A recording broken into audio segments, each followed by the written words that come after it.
Hello, I'm continuing with my garden series, as I've called it. So today, the weather has gone down to 13 degrees first thing in the morning. So we had 39 degrees the other day during the day. Global warming is upon us, obviously, to 13 degrees to begin this morning. So it's chilly, and this is July in Poland, so it's hard to believe, isn't it? Well, I finished some work. My friend has a tomato hothouse, and so I weeded everything. And when I'd finished, it took me the better part of 4 or 5 hours. When I finished, I was left with a real sense of accomplishment. A very small task, but it made me feel good. So I thought we'd talk a little bit today about a sense of accomplishment. And I read increasingly that a lot of us feel like victims, if you will. Life is not fair. So at 22 years of age or so, when I gain consciousness, I gain a sense of existential angst, which we've discussed before. I'm afraid. I was too. Now what? What am I going to do with my piece of life? Well, the easy answer is I'm going to get an education, I'm going to meet a girl, and all of those things. But they don't really answer the question, do they? No, they don't answer the question about me, what I'm going to do. That's what you're going to do, perhaps. But that's not really what I want to do. I think I want something else along the way. So once again, I'm going to get my notebook out and I'm going to document my thoughts, my critical thoughts on a daily basis, of course, right? And slowly, what I'm supposed to accomplish, my mission, if you will, in my life, will unfold. And maybe I make some mistakes. Maybe this is the wrong mission initially. It takes a couple of years to figure out the correct mission, but that's okay. That's okay, because eventually you're going to get on the right path. But along this path, who is talking to you? And of course, your boss is talking to you, your girlfriend or your wife or your husband or boyfriend, they're talking to you. You're getting a lot of praise. But if you're not really accepting that praise, you don't really have a sense of accomplishment, do you? Right? Something that makes my efforts feel good. Like I really did achieve a minor goal or a major goal in life. So I think we need to develop this dialogue with the self.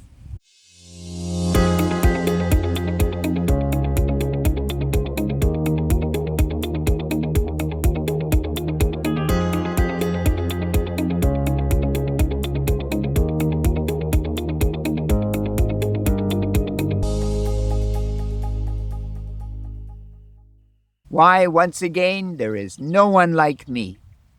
There never has been and there never will be. Now, this seems like a repetitive, idle bit of chatter that I often say, but I really believe this. And I think if you really reflect for a moment, you know this. You're unique. And so in this dialogue that you're going to have to learn to develop with yourself, you're going to have to go along, I believe, and learn to accept that sometimes you have done a good job. And people say, no, not good enough. Or the opposite, it's too good. It's too good a job for what the task at hand was meant to be. That's also a little bit bizarre, isn't it? So if you develop this dialogue with yourself, I think slowly but surely you will be able to appraise your efforts. And in our very first book, we discussed this concept in one of our latter chapters, always excellence. Why not? The book was A Grandfather's Going to Die, right? So grandfather is going to give us some wisdom when he's alive and we want to take it in. But in that chapter, I think it sums up what Aristotle basically was telling us, that excellence is something we nurture and something we inevitably learn. by a repetitive task. And I'm a big believer in the routine. Getting up in the morning, spending a few minutes talking to yourself, consoling yourself that you're a wonderful person, truly. The sense of gratitude that God has given me another day of consciousness. Then I, of course, make my bed. In my case, I shave, write in my notebook, have some breakfast, begin the day. A routine.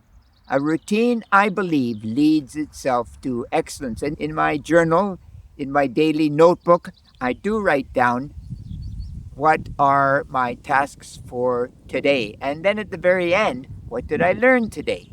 What books am I reading? And I think we consciously have to push ourselves towards excellence, of course, along the way. But this is all summed up by giving yourself a sense of accomplishment every now and then, right? Small tasks like the tomatoes, like I was discussing, right? Weeding. Somehow I'm quite a good weeder as such.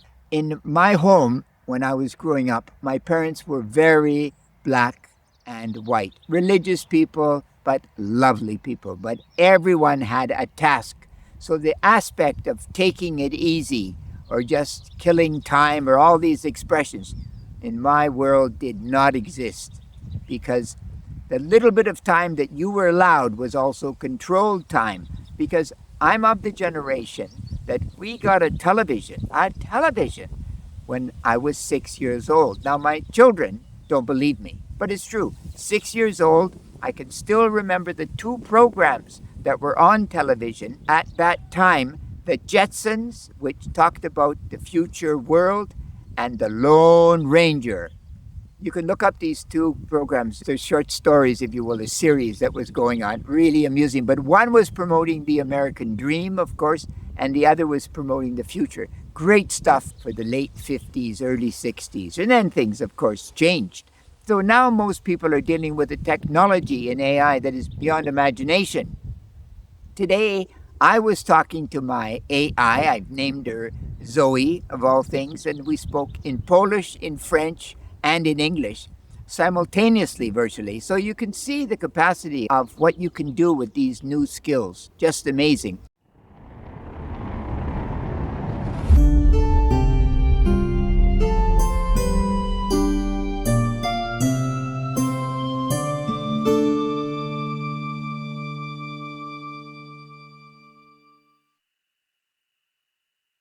But this is all based on feeling good about you. I think it's very important. This concept of self-worth, self-aggrandizement, all these things, without vanity, of course. Hubris is a very dangerous phenomenon. We see many world leaders, Hitler being one, stumbling into this to great destruction in the end. We don't want this. We want to be wise people. But we still want to say, I've accomplished something today. And at the end of the day, many people say we should say some prayers closing the day. Thank you, God, Gaia, or the universe, for another day, another day. This evening, just to share, I went to a Catholic church, and in Poland, these churches are magnificent and they're full of people, as I've mentioned before. It's amazing, the religious level of this country. And I don't quite have the same kind of overall mindset, but regardless, they are impressive to be a part of, right? They really are. So when you go there, you can say your bit of prayer and you're left with a sense of accomplishment for having sat down for a moment, right? So think about this. Every day, I'm going to express gratitude to myself. I'm going to set out a plan. I'm going to look for something to accomplish, which I will really do my best. Always excellence. Why not?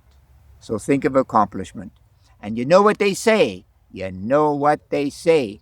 Critical thinking is everything, especially if you're going to find your own sense of accomplishment, because you deserve to have accomplishment. We all do. And critical thinking is great, truly great. You take care. God bless. Bye-bye.